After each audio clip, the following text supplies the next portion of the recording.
and my dear students of BDS third year, wishing you all the best and Happy New Year to all of you. Today's topic will be on lung tumors.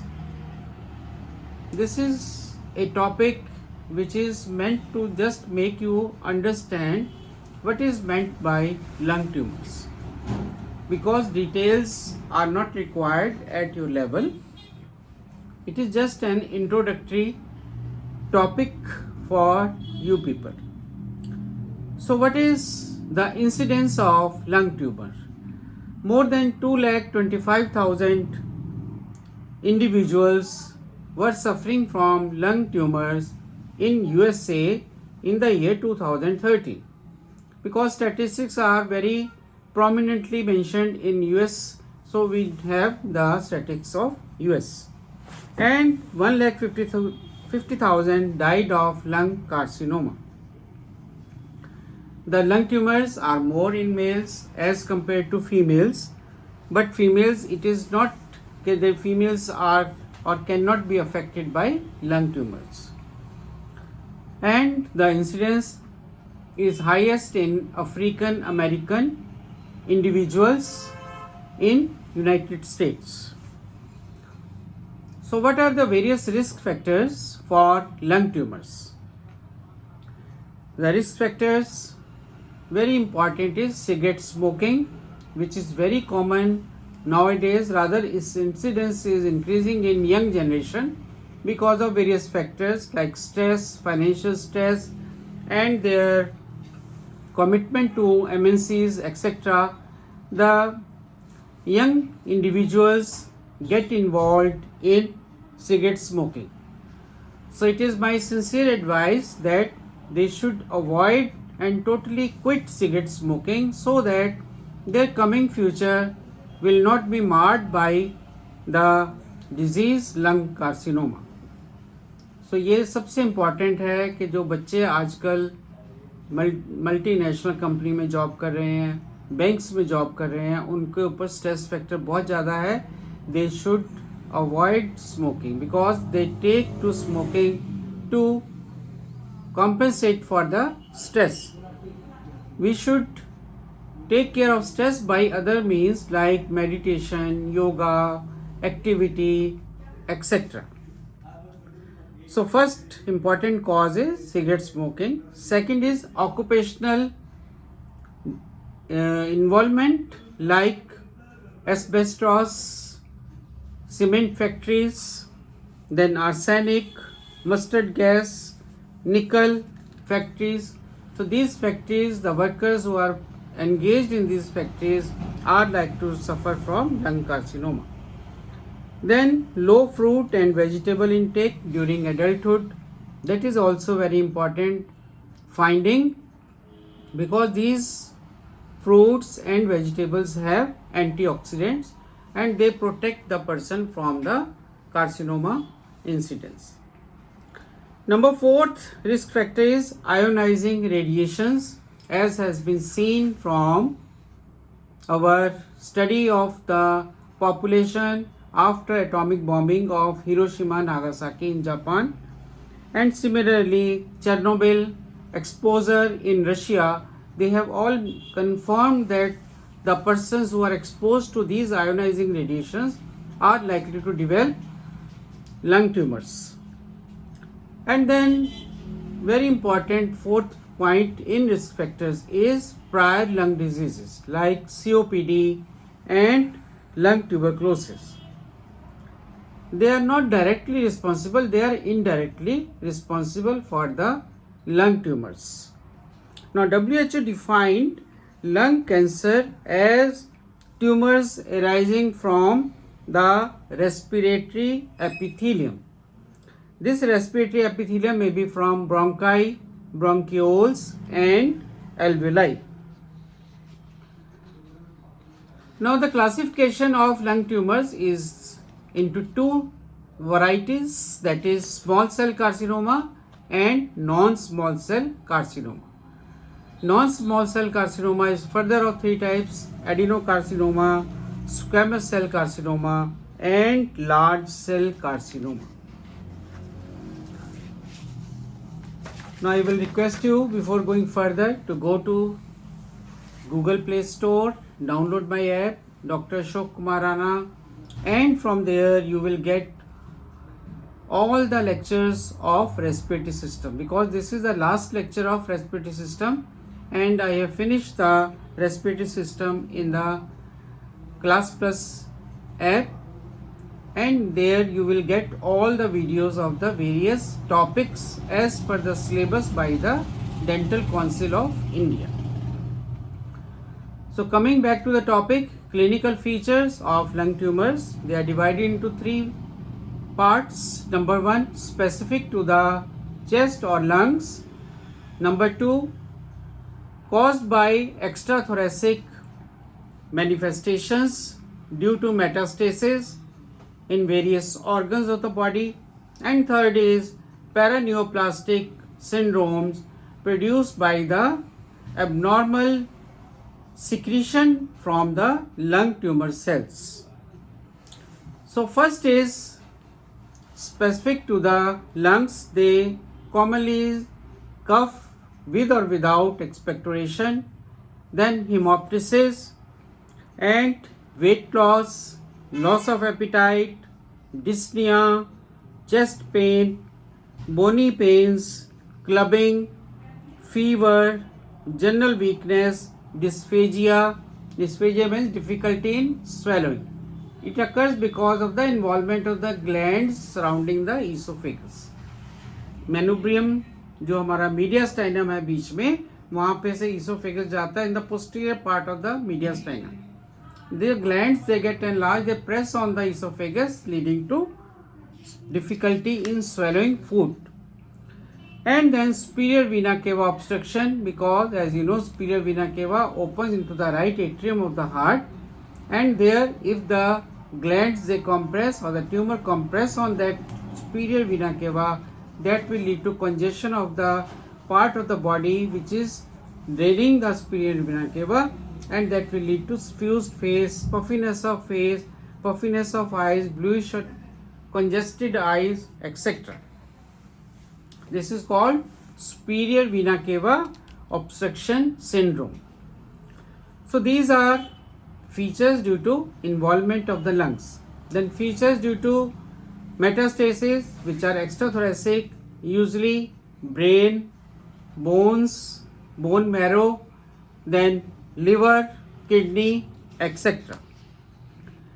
And lower down adrenal gland, which is placed at the upper pole of the kidney. So the manifestations because of the involvement of these organs by the metastases like brain, they may produce convulsions, they may produce neurological deficits, they may produce involvement of the brain tissue in the form of raised intracranial pressure, vomiting, headache and paralysis, etc. Even the patient may manifest with blindness, with difficulty in hearing or loss of hearing, loss of taste, etc. Because of the placement of the metastasis of the tumor at the site of the brain, that manifestation will be represented in the patient's clinical manifestations. Then third type of symptoms will be paraneoplastic. That I told you that paraneoplastic means that this tumor is in the lungs, but the manifestations are of distant places. Like if the tumor secretes hormones, the hormones commonly secreted ACTH, then parathormone and ADH, these hormones will produce the various manifestations which are present due to these hormones. Number second, skeletal connective tissue syndrome leading to clubbing and hypertrophic osteoarthropathic of the wrist joint and ankle joint. Third is peripheral neuropathy, that is motor, sensory or sensory motor neuropathy, presenting with numbness and patients having feeling of burning feet, etc. Then fourth Paraneoplastic manifestation can be paraneoplastic, that may be myasthenia gravis. Myasthenia gravis means the muscles become weak after continued use. That means if I am looking at a thing, my eye muscles gradually become so weak that the eye closes itself. Similarly, if I am doing with my right hand something, after doing for some time, that hand will stop working. This is a manifestation of myasthenia gravis because of the involvement of the myoneural junction. Then polymyositis or dermatomyositis is another manifestation of carcinoma. Now, what are the various diagnostic tools which are available for the patient's diagnosis? Most important is X-ray chest. The X-ray chest will show you the placement of tumor at the level, upper part of the lung, hilar region, or even they may manifest as pleural effusion. This is X-ray chest. The second investigation is HRCT thorax. That will show the exact location of the tumor and its spread to the other part of the lung or to the other side of the thorax, that is second lung. Third is biopsy of the tissue, that will be taken under CT guidance, and from the biopsy histopathological examination is being done to find out the type of tumor, whether it is adenocarcinoma, squamous cell carcinoma, large cell carcinoma or small cell carcinoma, and also the staging of the tumor. Then fourth investigation is bronchoscopic evaluation, and from there we can take the bronchoalveolar lavage as well as the biopsy of the tumor cells so that we can do the staging and histopathological examination. Fifth investigation is sputum examination for malignant cells. That may also help us to find out whether it is squamous cell carcinoma or adenocarcinoma or any other type of carcinoma. So after diagnosing the patient as a case of lung tumor, we have to do the management. The management includes, number one, if the patient has stage 1 or 2 disease, the management includes resection of the area. If this patient, suppose this patient has only this much and stage 1 or 2, then the surgeon, that is surgical oncologist, will remove this part of the lung. Similarly, other areas, if there is this thing, that can be done. So that is surgical oncology. Next, stage 3 and 4, we are to do radiation therapy, number 2, number 3, chemotherapy, and these things are done by radiotherapy specialist, chemotherapy by medical oncologist, and fourth point in the management is prophylactic management. Prophylactic management is done only for the patients who are having massive spread of the disease, which is done by PET scan, and PET scan से हमें क्या पता लगता है कि body में कहाँ कहाँ पे सेकेंडरीज पहुँच गई है. ब्रेन में भी है, यहाँ पे भी है, बोन्स में भी है, अपर लिम्ब में भी है. पेशेंट में देखता हूँ पेशेंट पेट स्कैन में आते हैं तो उनका there is no treatment left for those patients. We have to give only prophylactic, that is to help the patient by giving symptomatic treatment. Symptomatic means if there is pain, we can give painkillers. If there is abdominal distension due to ascites, we can remove the fluid from the abdomen, etc. So the takeaway point of today's lecture is that we should guide our new generation and all the patients who are doing smoking that they should quit smoking totally. Then second, the person engaged in various occupations having exposure to asbestos, cement, mustard gas, etc., they should be monitored regularly and they should be rehabilitated after some time from the that industry. And similarly, we should have good diet which have fruits and vegetables in its composition. So this is all about lung tumors. It's a small topic at your level, otherwise it's a very big vast subject, and it involves lot of specializations like medical specialist, surgical specialist, then surgical oncologist, medical oncologist, radiotherapy specialist, and further nursing care, etc.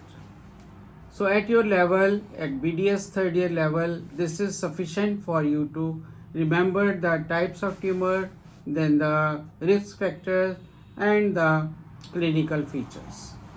So with this, I will conclude the topic of today's, that is lung tumors, and I will again request you to go to the Google Play Store, download my app, Dr. Ashok Kumar Rana, and there you will go to Class Plus, where you will get all the lectures, videos, and you will understand the various topics of the subject. I have finished the total topics as per the syllabus of the Dental Council of India in respiratory system, cardiovascular system, nervous system, and even endocrines. Some live classes are there about endocrines, diabetes mellitus, diabetes insipidus, and live classes are also there about various infectious diseases like enteric fever, measles, mumps, etc. So it will be beneficial for you to join the course and purchase the course, and you can get better understanding of the subject, and similarly you will get better marks in your examination. So wishing you all the best. Thank you.